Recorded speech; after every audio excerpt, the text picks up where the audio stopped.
इथं महाराजांची आज जयंती आहे तर सगळ्यांना अभिमान वाटला पाहिजे की असला महाराज आपल्या महाराष्ट्रात जन्माला आलेला आहे. असा राजा होणे शक्य नाहीये. अशा राजाचं राजपण आज पण उद्या पण हे डोळ्यासमोर ध्येय धोरण ठेवून आपण कार्य केलं पाहिजे. त्यांचे विचार आपल्या डोक्यामध्ये ठेवले पाहिजे.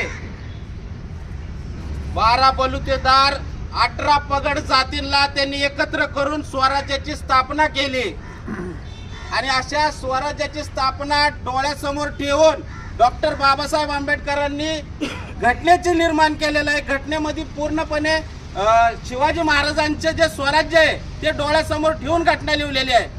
याचा सार्थ अभिमान सर्वांना असणं गरजेचं आहे.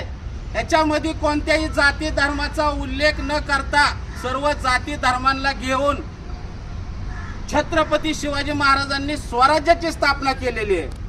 म्हणून